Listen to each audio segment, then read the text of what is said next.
Hi, I'm Jackie Chan's daughter, and this is my girlfriend Andy. We've been homeless for a month due to homophobic parents.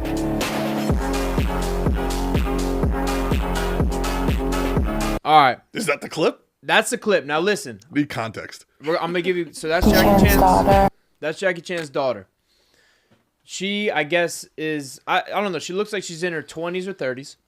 And she's bitching, talking about being homeless because of homophobic parents. It's like, girl, you're 20 or 30 years old. Be a grown-up. Go make some money, and, you know... You can if you want to work, you can get yourself a place to live. What's interesting about that, at first, I thought it was sarcastic because I looked at it and they were like the comment. We're gonna pull up the comments in a little bit, not quite yet. It was like W win Jackie Chan.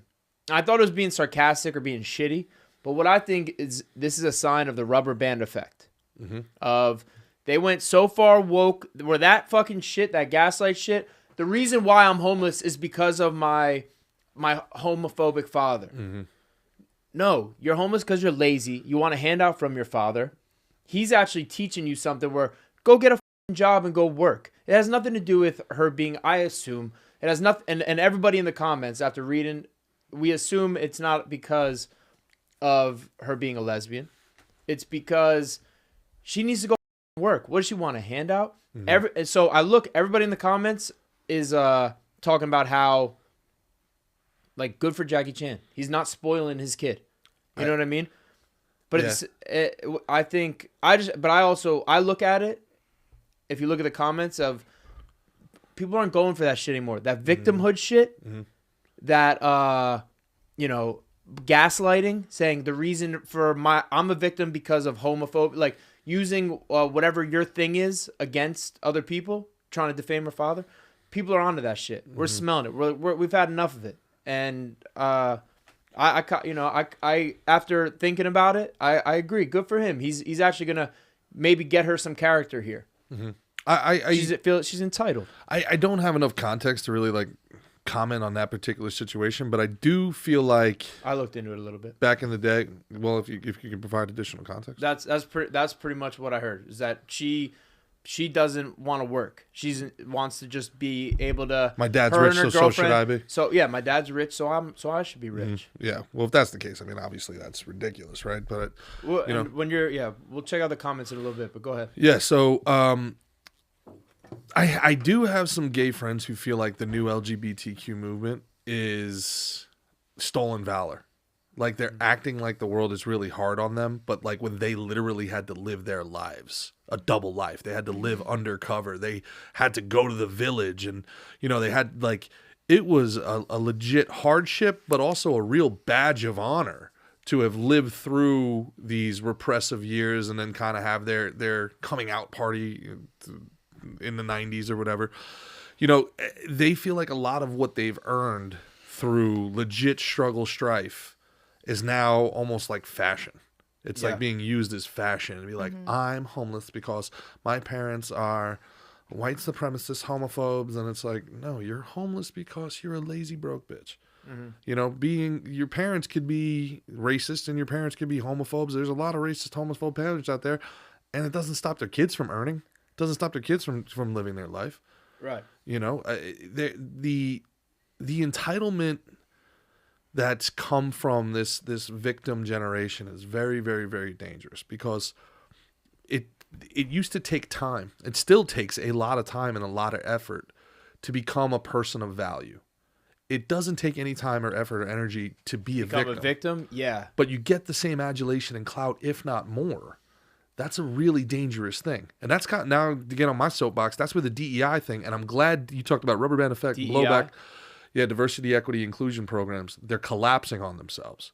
And it's happening sooner than I anticipated, but it's a very good thing. You're seeing it at Harvard, you're seeing it at higher level schools, you're seeing it at these institutions in tech and finance where people were hired over better qualified candidates specifically because they checked a box. We don't have a lesbian, we don't have a black lesbian, we don't have a Filipino non-binary.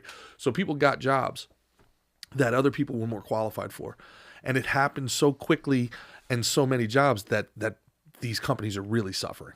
suffering very, very badly. Look at what happened with Disney. Look at what happened with InBev. Look at what happened with these companies' bottom lines, right? Have we looked at Disney, though, and done like a 10-year analysis compared to the rest of the market? Because I saw someone was saying they lost 150% of their... Lost 50% of their market cap.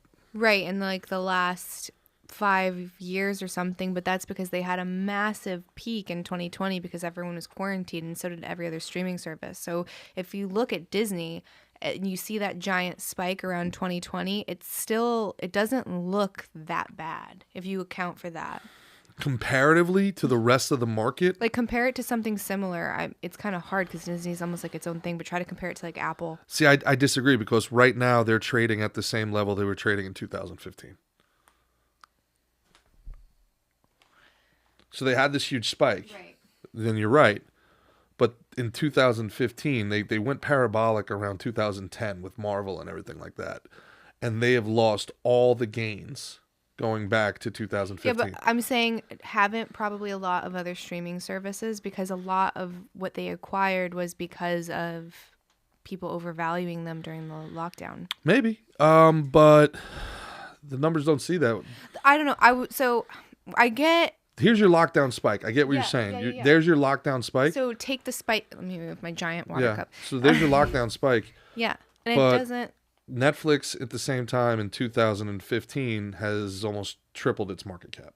Okay. So I get what they're saying, and some of it was always going to come down, I suppose, is their argument. Yeah. But not as precipitously. They lost 10 years of business. Yeah, I don't know. I get a little apprehensive when everyone's saying that woke is making Disney go broke, because I was just there and it was freaking packed. And most of their money isn't that from merch. Like, a lot of their money's from merch, not even from the movies. So we focus on these movies tanking all the time with Disney, but that's not like a massive amount of what drives their market share. Most of their money is from data at this point, I think. Okay. Yeah. And that's the whole thing with like Tesla stock. And people are like, every time Elon talks, he's going to tank Tesla. They X and the Teslas, and he has so much information, so much data, imagine what the market for Tesla looks like when he busts out self-driving cars and just eviscerates Uber. And now Tesla is Tesla and Uber and DoorDash and Grubhub, and it's all those things in one. Mm-hmm. That stock. Anyway, but Jackie Chan's daughter seems like a bitch. I would say, yeah. Also, like, what kind of kid is going out there and making a post like that publicly to try to defame your parent and just be that disrespectful? It's hard to say. You do hear things about the very difficult, repressive nature of some Asian households, not to be stereotypical. Who knows? I don't know. I feel like everybody has shit. And we all knew we had shit for a very, very long time. And then just the last two generations have grown up thinking that they should never have to deal with shit.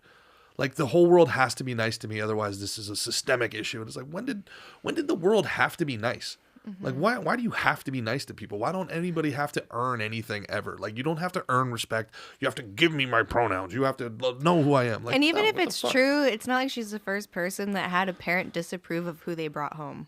Do you know what I mean? Like, okay, maybe it's because it's a girl or a woman or whatever, but there have been plenty of hetero couples where someone brings someone home and the parent is like, absolutely Isn't not that happening. Okay, though? Isn't that okay? Yes, you're letting someone into your family. I think now, I'm not saying it's okay to be like, oh, he's black, don't let him in or whatever. By the way, in LA, you'd be probably worse off bringing a Republican home than a black guy, right? So it's the tide has changed. But don't people have the right to tell their children, like, I disapprove of this? I think that's why you're supposed to kind of test it. So that's why the in-laws or meeting the parents is such a big thing.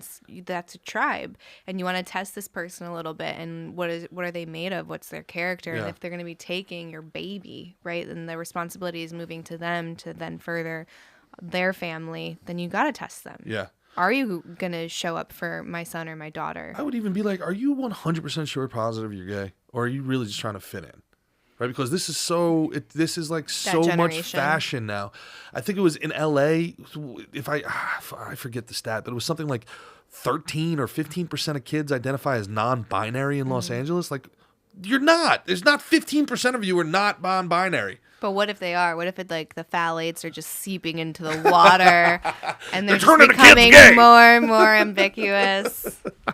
What if? Yeah, you know what? I should keep an open mind. You're right. Big Teflon coming in. Did you ever see that movie with Mark Ruffalo, Dark Waters or Dark Water? It was about DuPont. No. And them poisoning the water, I think in like Virginia or something. And people's teeth were falling out. Cows were dying because they were drinking from the streams that had been poisoned. Yeah. So it was essentially them drinking tires. Like if they had just drank an entire tire, it's just done. That's 100% thing. There's a place in Old Bridge called Country Place, and it's got some of the most beautiful homes. But man, like everybody that you know who has cancer in Old Bridge lived in Country Place. It's crazy.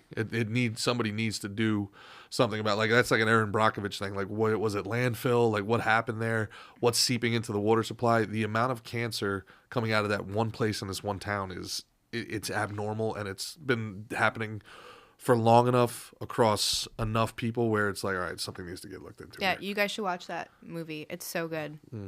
It's really, really What's good. it called again? Dark Water, I think, or Dark Dark Waters. Water? It's got Mark Ruffalo in it. Yeah, and he's woke as shit, so I won't be watching it. It's a good movie. Separate the art from the there artist, you bro. go. Hey, don't use my words against me. Damn it. I've been. Nah, you're kind of between a vexed. rock and a hard place right now, aren't you? Oh, buddy? here we go. Yeah, yeah, buddy.